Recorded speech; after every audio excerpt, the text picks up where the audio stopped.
Hello મિત્રો, SP online એકેડમીમાં તમારું બધાનું આજે સ્વાગત છે.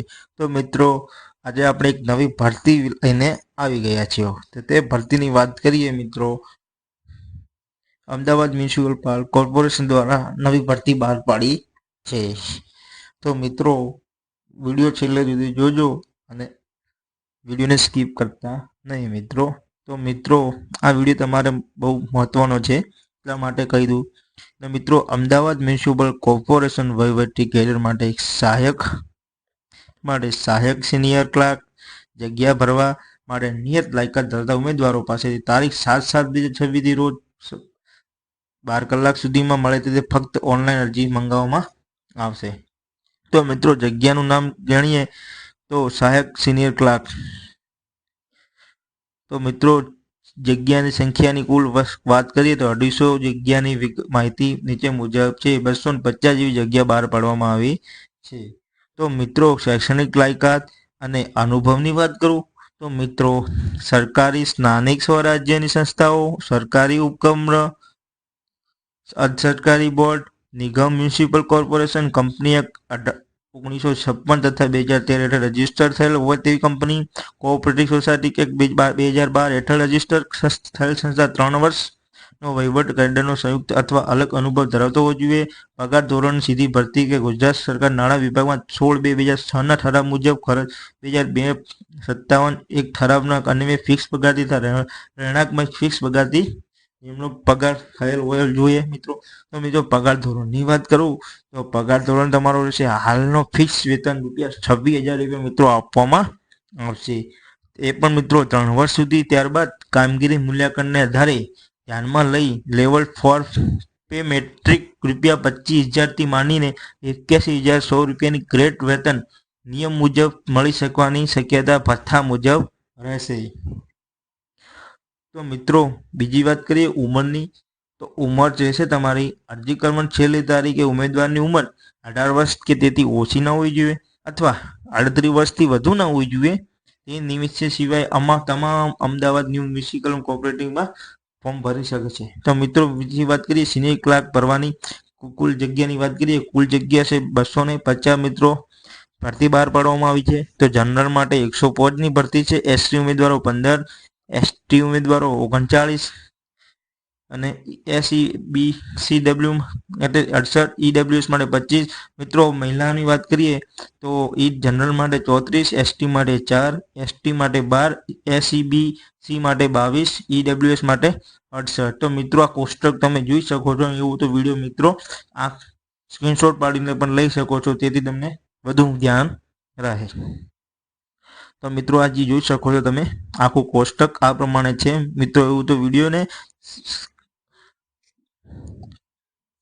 તો મિત્રો, સીસીની લાયકાત વિશે વાત કરીએ. સીસીસી કમ્પ્યુટર કોર્સ માટેની વાત કરીએ તો મિત્રો, સમાન વહીવટ વિભાગમાં 13/8ના તેમજ તારીખ 18/3/2016ના ઠરાવ નિયમ મુજબ CRR નક્કી કરેલ બેઝિક નોલેજ ધરાવતા હોવું જોઈએ કમ્પ્યુટરનું.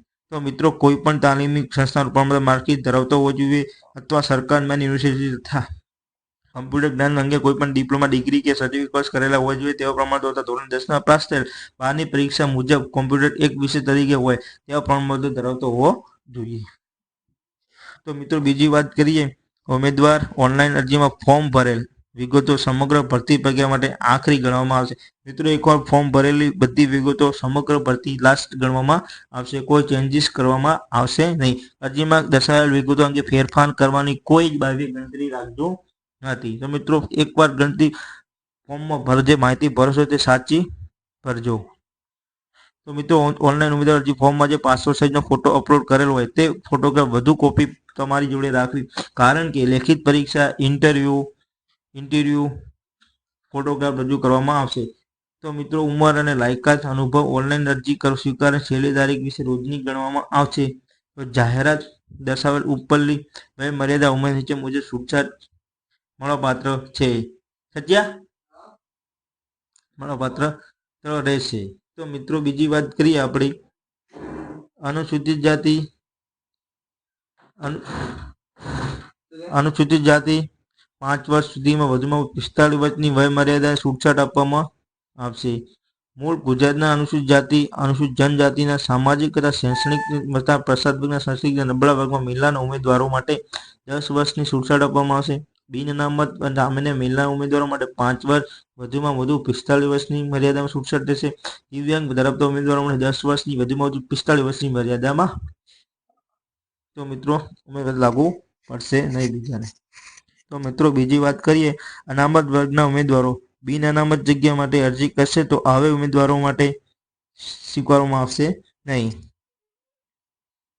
તો મિત્રો બીજી વાત કરીએ, આપણે મૂળ ગુજરાતના હોય તેવા અનામત જાતિ ઉમેદવાર અનામત ઉપર કે બિન અનામત જગ્યા ઉપર અરજી કરવાની છે, કેમ કે ઓનલાઈન અરજી ફોર્મમાં સ્પષ્ટ જણાવવાનું રહેશે. અને અનામત જાતિ ઉમેદવારો બિન અનામત જગ્યા ઉપર અરજી કરશે તો આવા ઉમેદવારો બિન અનામત જગ્યા ઉપર ઉમેદવાર લાગુ પડતા ધારા ધોરણો લાગુ પડશે.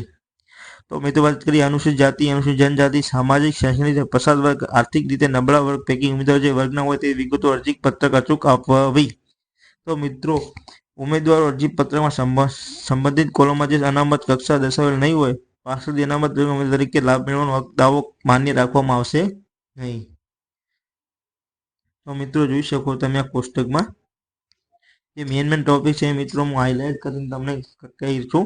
દિવ્યાંગજનો ઉમેદવારો માટે દિવ્યાંગજન વર્ગના ઉમેદવારો અરજી પત્રમાં તેમની દિવ્યાંગતા સ્પષ્ટ વિગતો દર્શાવવામાં રહેશે. દિવ્યાંગજન વર્ગમાં ઉમેદવારો ગુજરાત સરકાર દ્વારા વખતો વખત નિયત કરવામાં આવેલ દિવ્યાંગનું પ્રમાણપત્ર રજૂ કરવાનું રહેશે. દિવ્યાંગજન 40% કે વધુ હોય તો ઉમેદવારો જો દિવ્યાંગ અનામતો લાભ મળવા પાત્ર રહેશે. દિવ્યાંગ અનામતો લાભ મેળવવા ઈચ્છુક ઉમેદવારો નીચે ખબર હોવા જોઈએ કઈ દિવ્યાંગતા: અંધત્વ અથવા ઓછી દૃષ્ટિ, બધિર અને ઓછું સાંભળનાર, મગજના લખવા સહિતની હાલનચલનની દિવ્યાંગતા, રક્તપિત્તની સાજા થયેલ, વામનતા, એસિડ એટેકનો ભોગ બનેલ તથા નબળા સ્નાયુઓ, સંવેદનતા, બૌદ્ધિક દિવ્યાંગતા, ખાસ વિશેષ શીખવાની સક્ષમતા, માનસિક બીમારી, બહેરાશ, અંધત્વ સહિતની ખંડ હેઠળની એક કરતાં વધારે પ્રકારની દિવ્યાંગતા ધરાવતી વ્યક્તિ. તો મિત્રો બીજી વાત કે સંબંધિત કેટેગરી માટે આખરી પસંદગી યાદી તૈયાર કરતી વખતે મહિલાની અનામત જગ્યા મહિલા ઉમેદવારો નહીં થાય તો જે જગ્યાએ સંબંધિત કેટેગરી જનરલ, EWS, ST ઉમેદવાર પુરુષ ઉમેદવાર ભરવા પાત્ર રહેશે.